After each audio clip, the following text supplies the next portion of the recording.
नमस्ते। ये जो हमारा यूनिवर्स है ना, ये रहस्यों से भरा पड़ा है। मतलब इतने सवाल हैं कि सोचते सोचते दिमाग घूम जाए। पर इन सब में एक पहेली ऐसी है जो सबसे ज्यादा डरावनी और उतनी ही दिलचस्प भी है। जी हाँ, बात हो रही है ब्लैक होल्स की।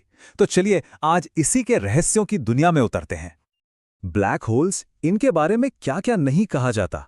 कोई कहता है ये किसी दूसरी दुनिया का दरवाजा है, तो कोई मानता है कि ये भगवान तक पहुंचने का रास्ता है। सुनने में तो ये बातें बड़ी फिल्मी और रोमांचक लगती हैं, है कि नहीं?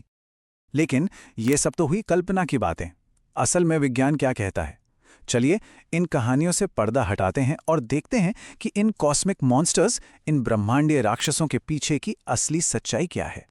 तो चलिए सबसे पहले और सबसे जरूरी सवाल का जवाब ढूंढते हैं कि आखिर ये ब्लैक होल है क्या चीज। अगर सीधी सादी भाषा में समझें तो ब्लैक होल स्पेस में एक ऐसी जगह है जहां ग्रेविटी, मतलब कि खिंचाव की ताकत इतनी इतनी ज्यादा होती है कि कुछ भी उससे बच नहीं सकता। कुछ भी नहीं, अरे लाइट तक नहीं, जो हमारे यूनिवर्स में सबसे तेज दौड़ती है। इसीलिए इसे कहते हैं पॉइंट ऑफ नो रिटर्न, मतलब एक ऐसा मोड़ जहां से वापसी मुमकिन ही नहीं। जरा सोच कर देखिए, एक ऐसा गहरा अंधा कुआं जिसमें एक बार कोई चला गया तो बस गया, वो कभी बाहर नहीं आ सकता। सच में यूनिवर्स का ये चेहरा डराता भी है और हैरान भी करता है। ठीक है, तो ये तो समझ आ गया कि ब्लैक होल क्या है, पर सवाल ये है कि ये बनते कैसे हैं। और आपको पता है, एक जमाना था जब साइंटिस्ट भी इसे सिर्फ एक मजाक या कहानी मानते थे। कहानी शुरू हुई 1916 में। एक वैज्ञानिक थे, कार्ल श्वार्ज़चाइल्ड। उन्होंने आइंस्टाइन के काम के आधार पर कहा कि ऐसी कोई चीज हो सकती है। उस वक्त लोगों ने इस आइडिया का मजाक उड़ाया, लेकिन फिर सालों बाद 1971 में वैज्ञानिकों ने सच में पहला ब्लैक होल खोज निकाला। जो कभी एक थ्योरी थी, एक मजाक था, वो हकीकत बन चुका था। तो आखिर ये बनते कैसे हैं? सोचिए, एक बहुत बड़ा तारा है, हमारे सूरज से भी कोई 25 गुना बड़ा। जब उसकी जिंदगी खत्म होती है ना, तो वो एक जबरदस्त महाविस्फोट में फट जाता है। इसी धमाके को कहते हैं सुपरनोवा। और इस धमाके के बाद जो उसका दिल यानी कोर बचता है, वो अपनी ही ग्रेविटी के बोझ तले इतना सिकुड़ता है कि एक ब्लैक होल बन जाता है। अच्छा, एक और मजेदार बात, सारे ब्लैक होल एक जैसे नहीं होते। जी नहीं, असल में इनकी भी अलग अलग किस्में होती हैं। वैज्ञानिकों ने इन्हें मोटे तौर पर 4 तरह का बताया है। ये देखिए, सबसे पहले हैं मिनिएचर ब्लैक होल, जो एक एटम के बराबर छोटे हो सकते हैं। माना जाता है कि ये बिग बैंग के ठीक बाद बने होंगे।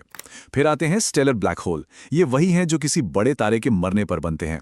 इसके बाद है इंटरमीडिएट, जो कई स्टेलर ब्लैक होल्स के आपस में मिल जाने से बनते हैं। इनके बारे में अभी भी बहुत कुछ जानना बाकी है। और आखिर में है असली दैत्य, सुपरमैसिव ब्लैक होल। ये लाखों करोड़ों सूरज के बराबर भारी होते हैं और लगभग हर बड़ी गैलेक्सी के सेंटर में बैठे होते हैं। आपको अंदाजा है ये कितने बड़े होते हैं? हमारी अपनी गैलेक्सी मिल्की वे, उसके ठीक बीच में जो सुपरमैसिव ब्लैक होल है, सैजिटेरियस ए स्टार, उसका वजन हमारे सूरज से 40 लाख गुना ज्यादा है। जी, 40 लाख गुना। जरा सोचिए। अब आते हैं सबसे दिलचस्प हिस्से पर, उन सवालों पर जो हम सबके दिमाग में घूमते हैं। मतलब क्या होगा अगर वाले सवाल। तो सबसे पहला और सबसे मशहूर सवाल, अगर कोई इंसान ब्लैक होल में गिर जाए तो क्या होगा? इसका जवाब सच कहूं तो थोड़ा अजीब है। होगा ये कि ग्रेविटी का खिंचाव इतना जबरदस्त होगा कि शरीर खिंचना शुरू हो जाएगा। मतलब सचमुच खिंचकर एक लंबे नूडल या स्पेगेटी जैसा बन जाएगा। और मजे की बात यह है कि साइंटिस्ट ने इस प्रोसेस को नाम भी यही दिया है, स्पेगेटिफिकेशन। और कहानी यहीं खत्म नहीं होती। ब्लैक होल के पास एक और अजीब चीज होती है, वक्त के साथ। वहां पहुंचते ही वक्त बहुत बहुत धीरे चलने लगता है। इसे ऐसे समझिए, मान लीजिए कोई ब्लैक होल के पास से धरती पर किसी को देख रहा है। उसे धरती वाला इंसान फास्ट फॉरवर्ड में चलता हुआ दिखेगा, तेजी से बूढ़ा होता हुआ दिखेगा, जबकि ब्लैक होल के पास वाले के लिए तो सिर्फ कुछ पल ही गुजरे होंगे। है ना कमाल की बात? अच्छा, एक और बड़ा सवाल जो अक्सर लोग पूछते हैं, क्या होगा अगर हमारा अपना सूरज एक ब्लैक होल बन जाए? तो सबसे पहले तो घबराने की कोई बात नहीं, ऐसा कभी नहीं होगा। हमारा सूरज इतना बड़ा है ही नहीं कि वो ब्लैक होल बन सके। पर चलो एक पल के लिए मान लेते हैं कि ऐसा हो गया, तो क्या होगा? हैरानी की बात है कि धरती और बाकी ग्रह वैसे ही चक्कर काटते रहेंगे जैसे आज काट रहे हैं। बस सूरज की रोशनी और गर्मी के बिना हमारी ये खूबसूरत धरती एक अंधेरा बर्फीला गोला बनकर रह जाएगी।